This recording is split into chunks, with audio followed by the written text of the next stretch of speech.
ازيكم عاملين ايه؟ طيب زي ما اتكلمنا المرة اللي فاتت عن ازاي نعمل سيت اب لادجاست، فخلينا المرة دي بقى نتكلم على ازاي نكمل باقي السيت اب بتاعنا علشان نكون قادرين نعمل السيت اب بتاعنا بشكل متكامل، يخلينا نشوف الداتا بتاعتنا بشكل مناسب، وبالتالي نقدر نعمل عليها اوبتمايزيشن بشكل صح. طيب هنتكلم النهارده عن ايه؟ هنتكلم عن ان احنا خلاص بعد ما عملنا الاكونت وكل حاجه، ازاي نعمل له كونكت بالاد نتوركس او السوشيال ميديا الادز تشانل يعني اللي انت بتشتغل عليها. بعد كده هنتكلم على الايفنت مابينج، ازاي تعمل ايفنت مابينج ما بين الادز تشانلز والام ام بي. بعد كده هنتكلم عن السكاد نتورك ونفهمها ونفهم ازاي نشوف الارقام بتاعتنا صح، نقرا الارقام بتاعتنا صح لما بعد السكاد نتورك. وهنفهم الديب لينكينج وايه اليوز كيس او استخداماته في الابس. طيب خلينا نبدا اول حاجه بال ان احنا نكونكت على كل الادز تشانلز. طيب اول حاجه بنعملها ان احنا بنروح نعمل اب على كل ادز تشانل، سواء ميتا سواء جوجل ادز سواء تيك توك سواء سناب شاتس. طيب ده بنعمله ازاي؟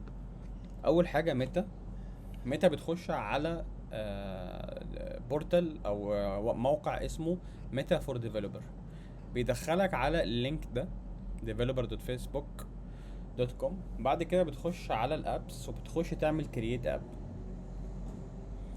لما بتعمل كرييت اب بيسألك الاسم الابليكيشن بتاعك، نسميه هنا تيست. بعد كده تختار اليوز كيس، واليوز كيس هنا بتبقى خاصة بكرييت اند مانج اب ادز. بعد كده بتختار البيزنس مانجر، طبعا بتكون انت اوريدي عليه يعني مثلا. واخيرا نيكست كرييت اب. نفس الكلام في تيك توك، بتخش على تيك توك، بتخش على الايفنتس مانجر على داتا سورس، بتعمل كونكت داتا سورس اب موبايل ميجرمنت بارتنر. بعد كده هتختار البارتنر اللي انت شغال معاه. بعد كده بتروح تجيب لينك اللي في الاي او اس، بتجيب نفس الكلام برضو في الاندرويد، بتروح تجيب لينك الابلكيشن اللي انت شغال بيه اللي انت شغال عليه يعني من الاب ستور، بتسيرش بيه عادي على جوجل وبيطلع لك اللينك هنا، تاخده كوبي تحطه هنا سيرش. بيقول لك عايز الاب توكن، بتروح على ادجست اب توكن زي ما شفنا المره اللي فاتت، بنجيبه من الاب فيو اللي هو الابس بتاعتنا، وبتروح تحطه تاني هنا وبتقول له كرييت فينيش.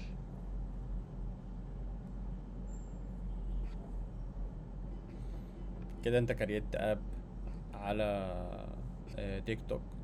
سناب شات نفس الكلام، بتخش هنا، بتخش على ابس، يعني نجرب هنا.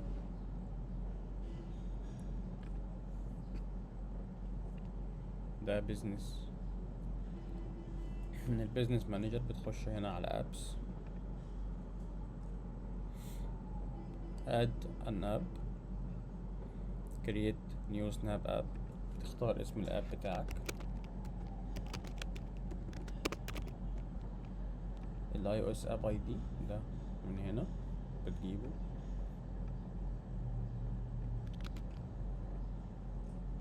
وتضيفه هنا. نفس الكلام الاندرويد، بتسيرش على نفس الابلكيشن بتاعك، بس بتاخد جوجل بلاي، بتطلع اللينك، بيظهر لك زي ما شفنا المره اللي فاتت من بعد كلمه اي دي هنا.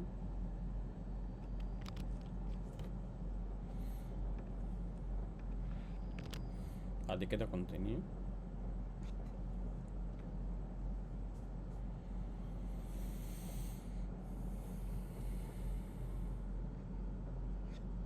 بتختار الاد اكونت.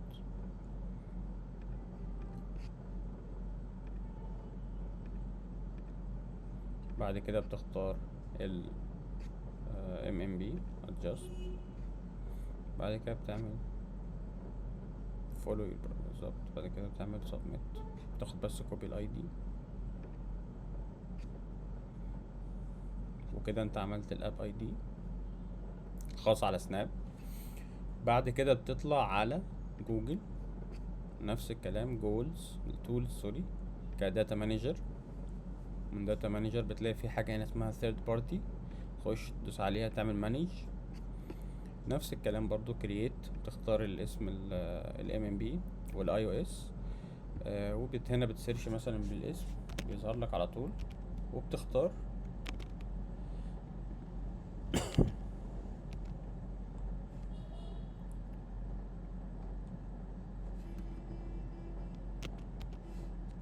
بتختار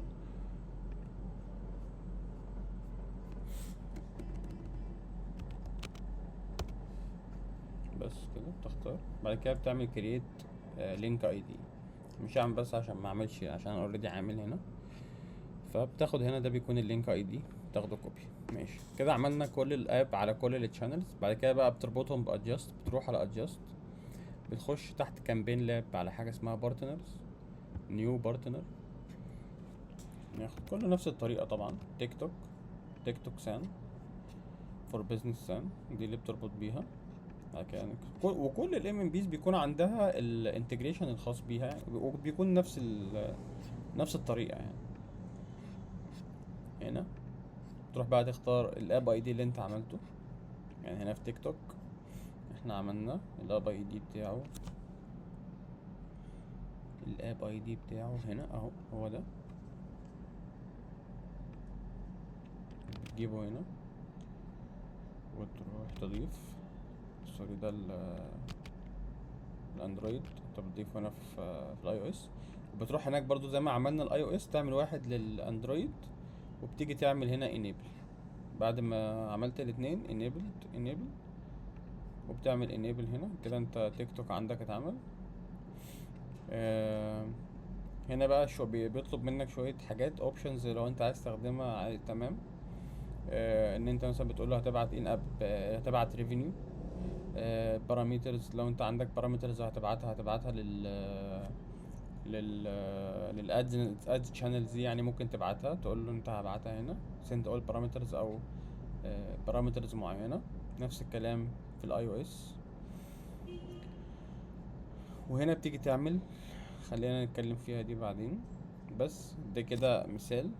كده عملت البارتنر، enable partner. بعد ما عملت البارتنر بتخش هنا على حاجه اسمها داتا وركس كونكشن، بتقول له ان انا عايز اكونكت بقى الاد اكونت. انت في الاول في البارتنر بتعمل سيت اب للبارتنر، البارتنر ده اللي هو تيك توك، سناب شات، فيسبوك، جوجل. فبتيجي هنا تختار البارتنر اللي انت عملته، تيك توك، اد سبند، كونكت. بس هنا دي بسيطه قوي بقى، بتختار بينقلك على الاد اكونت، وبتكونفيرم، وكده انت خلاص الاكونت كونكتد. هبعت لك كود، تكتب الكود.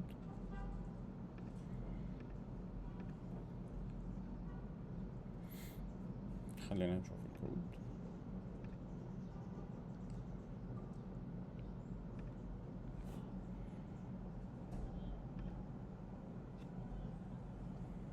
الكود اهو. بعد كده هنضيفه في adjust،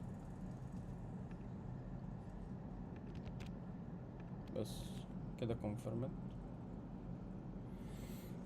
كده انت ربطت الاد اكونت. نفس بقى السيت اب مع السناب شات ومع جوجل ومع فيسبوك. انت هناك عملنا البارتنر، بتيجي هنا نيو كونكشن، وبتربط الاد اكونت. لو في حاجه مش واضحه او لو في اي مشكله قابلتك ممكن تبعت لي عادي، ونحلها سوا ان شاء الله. طيب دي كده اول خطوه، احنا ربطنا كل الادز تشانلز. فدي بقى مهمتها في ايه؟ مهمتها ان انت دلوقتي من غير ما تربطهم، انت كل اس دي كي او كل ادز نتورك زي ما قلنا في السيشن اللي فاتت، كلها اي انستول بتيجي هتفضل تتحسب لكل الادز نتورك. الام ام بي بيعمل ايه؟ الام ام بي هو اللي بيستقبل الداتا الاول، وهو اللي بيعمل لها اتريبيوشن بناء على مين التشانل الحقيقيه اللي جابت فعلا الانستول ده، وبتعمل اتريبيوشن وبتوزع للادز تشانل دي الانستول دي او الاتريبيوشن ده بناء على اليوزر فعليا جه من الشانل دي ولا لا. طيب الحته بتاعت الايفنت مابنج، طبعا احنا لو بنبعت الانستول بس للادز تشانل، احنا كده بنقول للادز تشانل احنا عايزين نعمل اوبتمايزيشنز، او عايزين نعمل عايزين نجيب ناس هي مهمتها ان هي تعمل داونلود بس للابليكيشنز. فهنا اللي بيوصل للتشانلز دي داتا عن يوزرز، هو مجرد بس عارف يوزرز حمله، مش عارف مين اللي بيشتري، مش عارف مين اللي بيعمل اد تو كارت، مش عارف مين اللي بيعمل ريجستريشن، مش عارف مين اللي بيعمل سبسكرايب.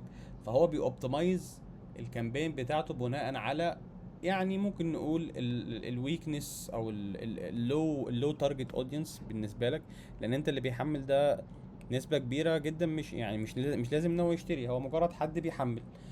فبتعمل ايه بقى؟ بتعمل حاجه اسمها ايفنت مابنج، بتبعت الايفنتس اللي انت كريتها المره اللي فاتت لما احنا عملنا الايفنت شيت واتكريتت خلاص. فبتيجي عند كل اد نتورك، عند كل بارتنر انت عملته هنا، بتخش عليه، بتدوس على البارتنر ليفل، بيظهر لك هنا، تدوس عليه، بيظهر لك هنا تحت ماب يور ايفنتس. هتلاقي هنا بقى الايفنتات اللي انت عملتها اد تو كارت، وهنا بتبعتها على اسم الايفنت في التشانل. فمثلا في ستاندرد ايفنتس، كل تشانل بيكون لها عندها ستاندرد ايفنتس، بتبعت بناء على كل الستاندرد ايفنتس بتاعت كل تشانل. اد تو كارت بقى تمام. تشيك اوت، طبعا كل ما تبعت ايفنتس اكتر كل ما كان بيبقى افضل. تشيك اوت،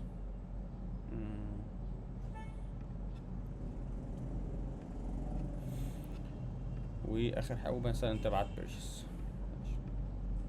طبعا عشان ما اطولش عليكم بقى، هو نفس السيت اب بيحصل في باقي الشانلز. ماشي، هنخش على السكاد نتورك. عايزك بقى تركز معايا قوي في الحته دي. دلوقتي ابل بعد ما في 2021 لما عملت الاي او اس برايفسي، ومنعت الاي دي اف اي ان هو يتبعت للمنصات الاعلانيه، ده عمل ايه؟ طيب اولا نفهم ايه الاي دي اف اي. الاي دي اف اي ده هو الايدنتيفاير اللي كان بيعرف كل الادز تشانلز عنك انت كمستخدم. فبيعرف انت لما دخلت الابليكيشن ده ومشيت، يقدر يعمل لك ريتارجتنج، بيقدر يعرف انت دخلت فين جوه التطبيق ده. بيقدر يعرف لو انت مثلا بقالك فترة ما جيتش ورحت دخلت تطبيقات تانية، بتكون تراكت من خلال الاي دي اف اي ده اي دي اف اي ده بيكون رقم لكل جهاز موجود، ورقم يونيك نمبرز، مش بيكون موجود غير للجهاز بتاعك بس، وعن طريقه بيحصل لك تتبع من كل المنصات الاعلانيه. فاللي حصل ان بعد ما حصل الاي او اس برايفسي ابديتس، الرقم ده ما بقاش يحصل له شيرنج من ابل لكل المنصات الاعلانيه. فده عمل ايه؟ عمل ان خلاص ما بقاش اليوزر بقى بيخش على ابلكيشن او يعمل انستول ابلكيشن ويمشي، خلاص المنصات الاعلانيه دي يستحيل تعرف تجيبه تاني، لان هي ما عندهاش ليه اي داتا. فابل عملت ايه بقى؟ قالت انا هعمل ما يسمى سكاد نتورك. سكاد نتورك دي ده النتورك بتاعت ابل اللي بتشوف الانستولز، وهي اللي بتقول مين التشانل المسؤول عن كل انستولز، وبتبعت الداتا دي للمنصات الاعلانيه الادز تشانلز، وبتبعتها للام ام بي. طيب السكاد نتورك دي بقى كان يعني ايه الداتا اللي بتتبعت فيها؟ الداتا اللي بتتبعت فيها بتكون عباره عن الكامبين، الانستول، لو في اي كونفرجن اليوزر عملها. كان بيتبعت قبل كده ايه؟ زي ما قلنا اليوزر اي دي، الكليك اي دي اللي بتعرف منها، تقدر تعمل منها تتبع اليوزر بعد كده، والانستول، وكل الكونفرجنز اللي بتيجي بعد كده. طيب السكاد نتورك دي بقى عشان نفهمها، طيب الحاجه التانية هي الكونفرجن فاليو في السكاد نتورك. ايه الكونفرجن فاليو دي؟ فاليوز انت بتعرفها للسكاد، بتقول له الفاليوز دي بالنسبه لي مهمه جدا، وانا دي اهم حاجه تبعتها لي لما اليوزر يعملها، تبعتها لي مع الانستولز. فقبل عملت ايه؟ قالت ان انت ليك حاجه اسمها 6 بيتس. 6 بيتس دول يعني انت ست كونفرجنز بس تقدر تحددهم لي ان هم دول مهمين، وهم دول اللي هبعتهم لك لما اليوزر يعملهم، او لما اليوزر ياخد الاكشن، او لما المده بتاعه السكاد ويندو تخلص هبعت لك الكونفرجن فاليو دي. طيب يعني ايه بقى 6 بيتس؟ ابل بتبعت الكونفرجن فاليو عن طريق حاجه اسمها باينري كود. الباينري كود دي عباره عن 6 كودز، 6 صفار كده، بتبدا من 6 صفار كده، وبعد كده بتنزل ل 1 0 0 0 0، وبعد كده بعد 0 1 0 0 0، وبعد كده 0 0 1 0 0، 6، كل دول 6. فانت كل رقم يعني الواحد ده بيعبر عن اول فاليو، ده تاني فاليو، ده تالت فاليو، لحد ما الواحد بيقعد يترحل كده للفاليو الرابعة والخامسة والسادسة. كل واحد من دول انت بتعرفه ان هو دي conversion value بالنسبة لك مهمة، لما يحصل لها فاير تبعت ال conversion دي، لان دي بالنسبة لي مهمة انا وانا محتاج اتراكها. فانت بتعرف في الام ام بي بتاعك الستة conversion values دول، اللي لما يحصل فاير لاي واحد فيهم بيتبعت لك على طول مع الانستول من السكات نتورك. طيب السكات نتورك بقى بتبعت ازاي؟ كان في الاول سكان 3 وبعد كده سكان 4. سكان 3 دي لما كنت بتعمل انستول كانت بتستنى 24 ساعه.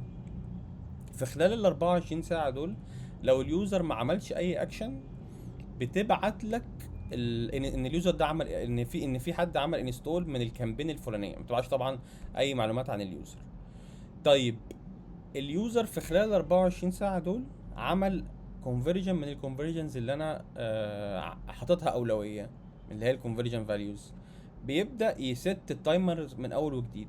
يعني بعديها لو انت مثلا حملت الابلكيشن الساعه 10 وعملت مثلا كونفرجن اللي هو مثلا زي الشراء، اشتريت بعديها مثلا ب3 ساعات على الساعه واحدة، فبيبقى ال 24 ساعه دول بيبداوا يعدوا تاني من بدايه من الساعه واحدة.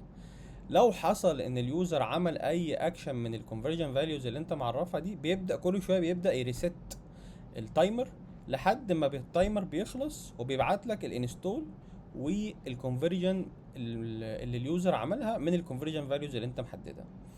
ده الوضع كان في سكان 3. سكان 4 اللي احنا يعني شغالين بيه دلوقتي نفس الكلام، نفس الوضع برضو، اللهم ان بس بقى بيبعت بدل ما بيبعت بوست باك واحد، يعني بدل ما بيبعت داتا مره واحده بيبعت 3 مرات. مره في خلال من 24 ل 48 ساعه، نفس فكره السكان 3، ومرة تانية بيبعت في خلال من 3 ل 7 ايام بس، وفي مرة تانية بيبعت برضو في خلال من 8 ل 35 يوم. بس في إيه الفرق؟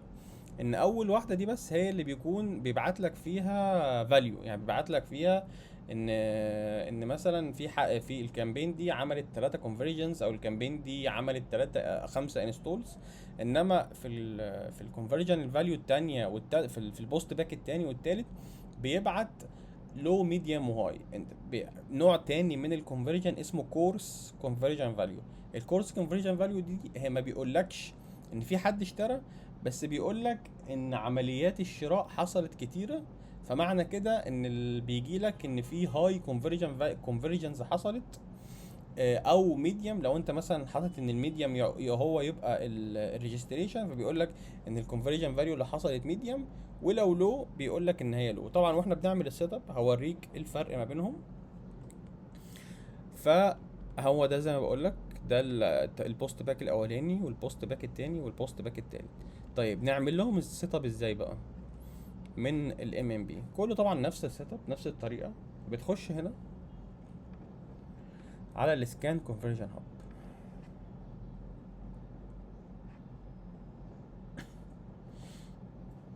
وبتعمل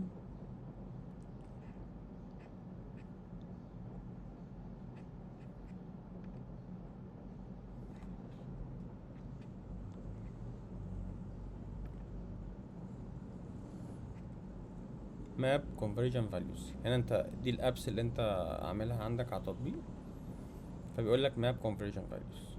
بتعمل حاجه اسمها ادفانسد سيت اب، بتقول له نيكست.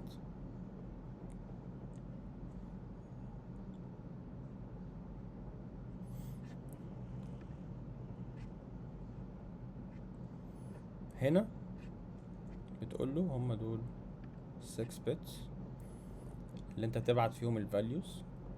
طبعا كل ما الفاليو بيبقى في الاول، كل ما بيبقى ان هو مور هاي او ان هو مهم بالنسبه لك. فطبعا بتحط هنا بقى حاجه زي البيرشيس، بتحط هنا تشيك اوت مثلا، بتحط هنا اد تو كارت، بتحط هنا كومبليت ريجستريشن، بتحط هنا ان هو فتح الابليكيشن، بتحط هنا ان هو شاف برودكت بيج. دي بقى الكورس كونفرجن فاليو اللي كنت بقولك عليها. وهنا على طول بتبقى اول كونفرجن فيها هي الانستول، وتاني كونفرجن تاني ايفنت بتختاره هو مثلا زي ما انت عايز الميديوم يعتبر عندك، ممكن تخليه اد تو كارت او كومبليت ريجستريشن. والهاي بتخليه هو الايفنت بتاع البيرشيس او الشراء. هنا طبعا عشان مفيش ده دامي اكونت، فما فيهوش اي داتا، ما فيهوش اي ايفنتس. فده كده احنا عملنا تعريف لاول بوست باك. البوست باك اللي بيجي الاولاني ده اللي هو بيجي من يوم ليومين، من 24 ل 48 ساعه. بعد كده بتخش نيكست، دي بقى الكورس كونفرجن فاليو، دي اللي بتيجي من 3 ل 7 ايام. هنا بقى هو بيقول لك انا ما ببعتش هنا فاليوز، ما ببعتش ان في ايفنتات حصلت، لكن ببعت لو ميديوم وهاي. فانت بتعرف له ايه الايفنتات اللي بالنسبه لك لو مثلا، وبتعرف له مثلا هنا مثلا تقول انستول، بتعرف له هنا ايه الايفنتات اللي بالنسبه لك ميديم مثلا زي كومبليت ريجستريشن، وبتعرف له ايه الايفنت اللي بالنسبه لك هو فيري هاي، وهنا بيكون حاجه زي البيرشيس.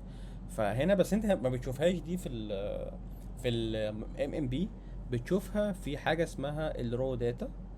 بتقول لك مثلا ان تاني بوست باك دي كانت عدد الهاي فيها كذا، او عدد الميديم كذا، وعدد اللو كذا. نفس الكلام برضو، نفس النوع الكونفرجن في البوست باك التالت. انت بتختار برضو نفس الكلام، هنا انستول، هنا كومبليت ريجستريشن مثلا، هنا purchase next. بعد كده بتعمل سيف اند ابلاي، بس عشان احنا هنا الداتا مش كامله فمش مسموح لي اني اعملها. ودي السكاد نتورك. لو في اي حاجه مش واضحه تقدر تبعت لي ونتناقش فيها اكتر.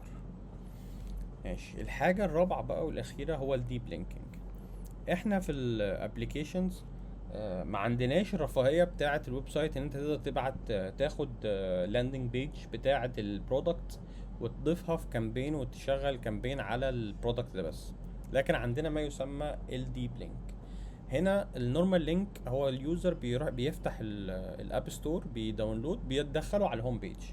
انما في الديب لينك بعد ما بيداونلود، او لو هو اوريدي يوزر عنده الابليكيشن، بتقدر تخليه يخش على بيج معينه جوه الابليكيشن، سواء برودكت بيج، سواء الاوفر بيج، سواء كورس بيج، وات ايفر البيزنس بتاعك ايه.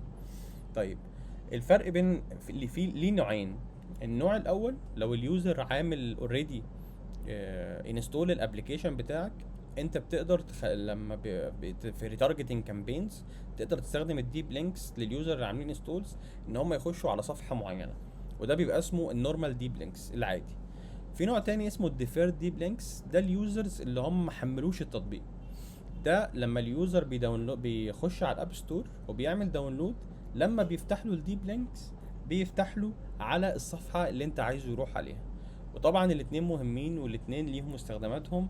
وطبعا ده من الحاجات اللي بتحسن عندك جدا الكونفرجن ريت، لان اليوزرز ما بيضطرش يخش ويتوه، خصوصا بقى لو كان ابلكيشن فيه برودكتس كتير وفي صفحات كتيره جدا. فطبعا ده او عندك اكتر من فلو اليوزر بيمشي فيه، فده بيساعدك طبعا انك يعني تودي اليوزر بتاعك على المكان المظبوط اللي يبدا منه الفلو بتاعه البيرشيس او الجيرني بتاعه البيرشيس بتاعتك. طبعا ليها يوز كيسز كتيره مختلفه على حسب الابلكيشن. الاي كوميرس عندك بتوديه مثلا برودكت بيج، education بتوديه على كورس، سبسكريبشن بتوديه على البي او لو حابب، وهكذا. الفود ديليفري بتوديه، عايز توديه على صفحة مطعم على طول. طيب الديب لينكس دي بقى بنعملها ازاي؟ الديفلوبر بتطلب من الديفلوبر ان هو يعمل لك الديب لينكس، بيعمل لك حاجه اسمها سكيما، وبعد ما بيكريت لك السكيما دي بتروح هنا تحت الكامبين لاب على الديب لينكس. بعد ما بيكريتها بتلاقي هنا بتيجي تعمل جنريت، بتختار هنا لما بيعمل السكيما بتختار، هتلاقي السكيما ظهرت هنا بتختارها، بس هنا طبعا عشان مش معمول مش ظاهره. وبعد كده اللينكات هنا بتلاقي بقى هو بيقسم السكيما دي بناء على الابلكيشن بتاعك. مثلا لو انت الابلكيشن بتاعك متقسم كاتيجوريز وبرودكتس، فهتلاقي مثلا ان هنا كاتيجوري، وبعد كده بعد الكاتيجوري بتختار اسم الكاتيجوري. برودكتس هتلاقي مثلا زي مثلا كانك في الويب، يعني في الويب سايتس اللي هو السب دومين اسمه كاتيجوري او السب دومين اسمه برودكتس، وبعد كده بتحط الاي دي بتاع البرودكتس او الاي دي بتاع الكاتيجوري، وبيبقى عندك الديب لينكس اللي بتقدر تشوفه طبعا في الريبورتات بتاعتك على ادجست من هنا. طبعا تقدر تعمل الريبورت اللي انت عايزه من هنا، ديلي ريبورت مثلا، بتحط فيه بقى اليوم، وجوه اليوم بتحط التشانل اللي انت عايزها، وبتشوف طبعا كل الايفنتس اللي انت عامل لها سيت اب. بس فاحنا كده اتكلمنا عن كونكت الاد نتوركس والمابنج للايفنتس، وبعد كده الكونفيجريشن بتاع السكان، واخيرا امبلمنتيشن للديب لينكس. اتمنى ان انا اكون قدرت افيدكم، وقدرت اوصل لكم معلومة جديدة، وقدرت اخليكم تفهموا الداينامكس بتاعة الارقام في الاب نتوركس عاملة ازاي. شكرا جدا ليكم.